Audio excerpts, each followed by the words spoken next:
20 қылып аламын. Мінекей 20. Тура үлкендердікіндей 14 аламын.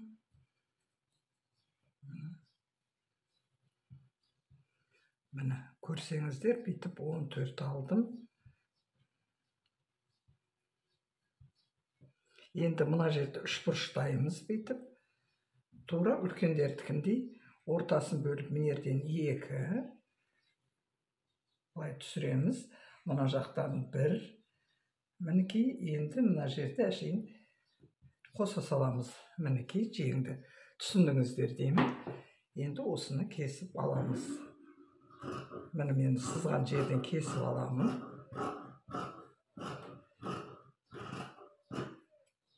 Міне.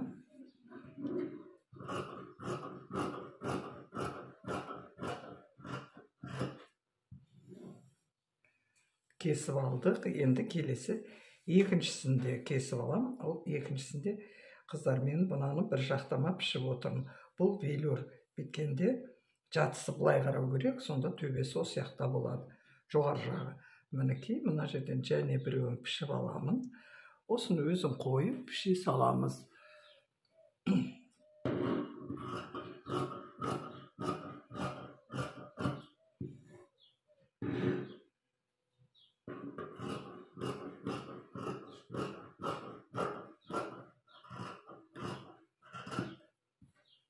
Бірдесен төбесін белгілеп аламыз. Бүйтіп қырқып алуымыз керек, үшбұрыш қылып. Енді бұны ашамыз. Алдын қырқып алуымыз керек біз.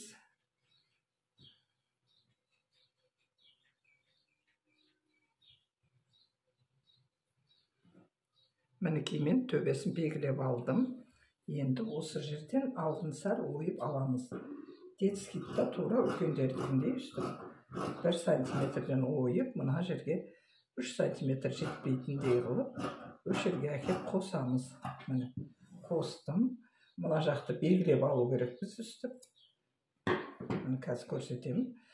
Мінекей мына жер үшбұрыш, мына жер үшбұрыш. Бұл алды деген сөз. Мінекей осылай біз пішіп аламыз жеңін.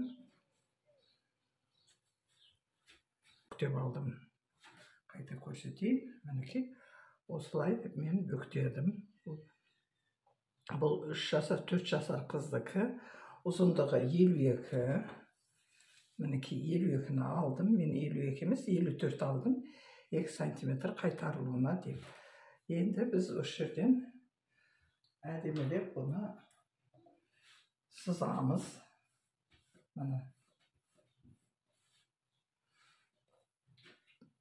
Мінекей 54-ті алдым. Енді мойны бізде 14 сантиметр. Тура үлкендердікіндей өлшегенімізді бүктеп сала береміз. Әр уақытта біз дене мүшемізді дөңгелек өлшеген сразу 2 бүктеп саламыз. Мінекей иығы бізде 6 сантиметр. Мінекей былай қарай біз 15 сантиметр аламыз қыздарға. Мына жерден иығынан түзу түсіре саласыз да, мына жерді әдемелеп дымалақтап аламыз. Мінекей. Енді мен кокеткасын алғым келіп тұр. Кокетканы өлшегем. 16 сантиметр болды. Мен 1 сантиметр тігіске алдым. Міне қыздар былай қойып аламыз. Міне 16 болған. Мен 1 сантиметр қосып алдым. Енді осы жерден өзбекше көйлек істеу үшін мен осылай сызып алдым. Енді мына тұстан түзу аламыз да, осы жерден кішкентай қолтығының астын ойып аламыз. Міне. Міне осылай оп-оңай пішіледі. Мына жерден мен 3 сантиметр түсіріп алдым. Енді осыны біз қырқып аламыз. Мына етегін, міне осы сборка осы жерге жетеді. Бұл кішкентай қыз. Значит, мен етегінің кеңдігін алып 23 алдым. Әзір бүйтіп ашқанда міне осындай кең болып тұр. Енді біз осыны кесіп аламыз.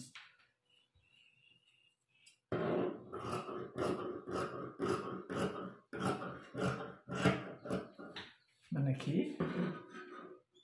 Бірінші арқасын кесіп аламыз. мен екеуін бірдей пішіп отырмын. Екі бүктеп алдын да арқасын да пішіп отырмын. Енді міне тура сызған жерден ешқандай запас қоймай қырқып аламыз. Міне айтқаным, осы жерден тегіс алып кетеміз.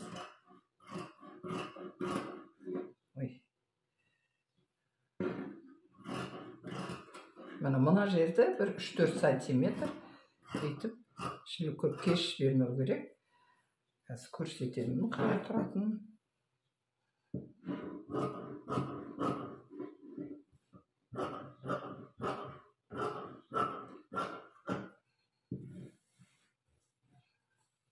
Міне өзбекше көйлегіміз осы жерден, мұнаның бәрі бұлай сборка болған кезде көрсеңіз, етегі бұлай теп-тегіс тұра қалады. Енді бізге мына жерде 2 қабат, көрдің, алды, арты, міне 4-еу. Бірақ ортасы бүтін. Бұл жерде белгілеп аламыз. Ортасына туралап тігіп отыру керек біз. Мінекей, мына жерде солай белгілеп аламыз. Енді біз алдын алуымыз керек. Алды, көрсеңіз, мен екеуін бірдей ағам, арқасы болды. Енді бүйтіп арқасын алып қоямыз мына жақа. Мынаны бұлай қойып, орнына алдының бас сиятындай қылып, біз 3 бұрыш қылып кесіп аламыз.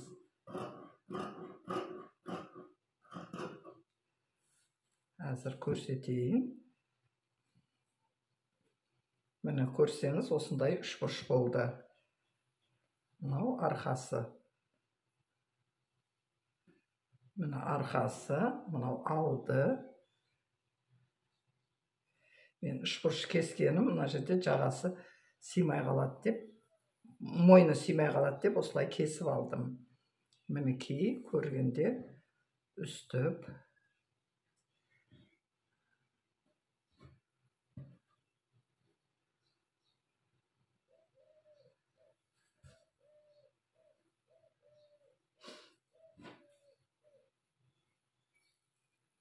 Мінекей, мынаны осы жерге бүйтіп сборкалап тігеміз.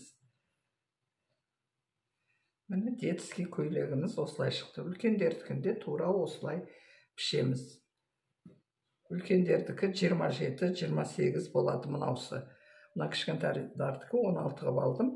Мына жерді мен кішкентайларға кішілеу қылып алдым. Өйткені 15 сантиметр, бұлардікі болғанда 10 болды. Үлкендерге 16 сантиметр аламыз мұндай жерін. Мына қарай өзі түседі домалақ болып. Міне осылай біз пішіп алдық. Енді біз осылардың бәріне астары пішіп аламыз.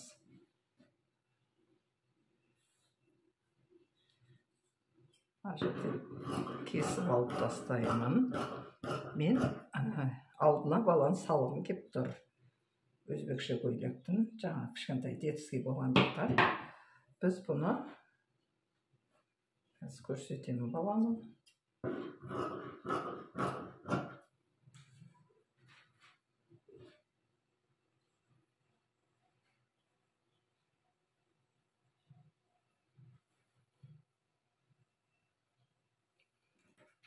Мінекей, бұл жерден мен көрсетейін сіздерге 6 сантиметр балан қылып алдым. Бірақ біз мына жерді қайтарып тігеміз, мияқ тігеміз. Сол кезде баланы өте әдемі болып көрінетін болады.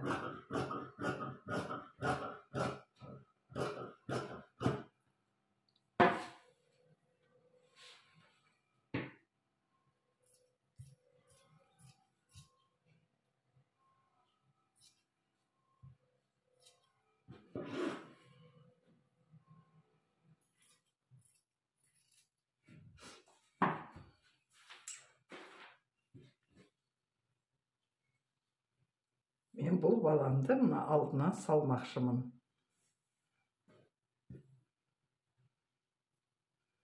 Мына жерге сборкалап саламын бұл баландарды бүйтіп. Осылай. Мына жер тоққаннан кейін өте әдемі болып тұрады. Тура солай арқасына да салуға болады. Мен екеу кесіп алдым. Мен тек алдына салам, арқасына салмаймын. Бұны алып көрсеттім, жеңді алып көрсеттім. Енді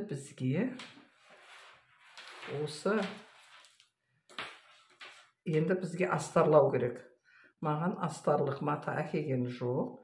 Қазір мен бір мата тауып келіп, астарын салып көреміз.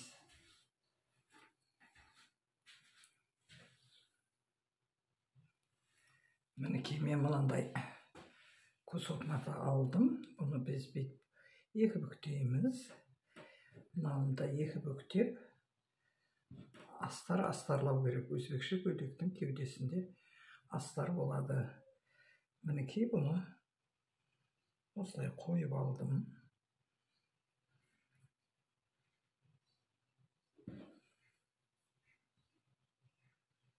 Тура осыны пішуіміз керек.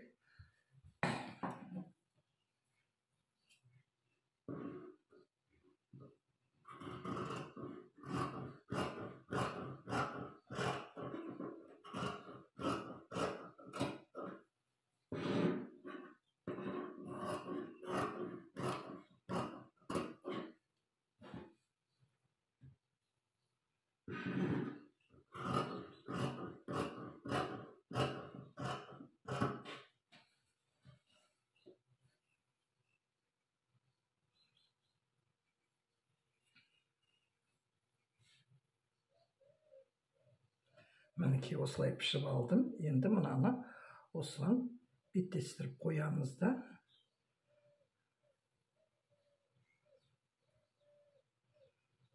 Өте созылмалы мата. Біз бұл жерге бұлапқа шаншып аламыз.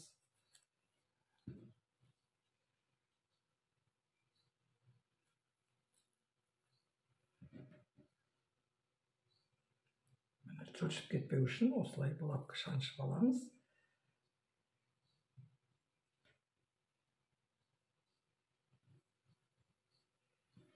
Шаншып алдық. Біз осы жерді бұлай тігеміз. Енді арқасын аламыз. Арқасында тура солай аламыз. Мінекей. Мынауда үлкен мата болған. Бұлай бүктеп аламыз. Мына көйлегімізде тура солай бүйтіп бүктеп қоямыз.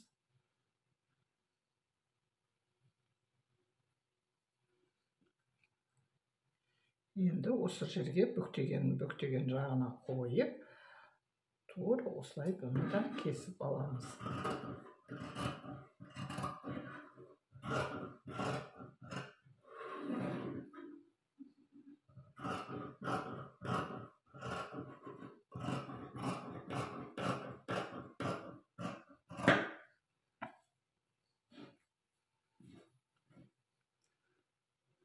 Осылай кесіп алдым.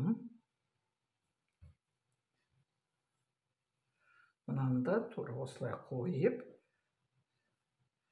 біз арқасының алдын тігіп алдық. Енді арқасының біз мына жерін тігіп аламыз. Кейін иығын жабыстырамыз. Оны тігу барысында сіздерге көрсетемін. Міне біз астарын алып алдық. Көрсеңіз, жеңін алдық. Жеңі үлкен. Мынаның бәрі былай сборка болады. И мына аяқта сборка болады. Бүйтіп резинка салынған. Мынау бізде етегі.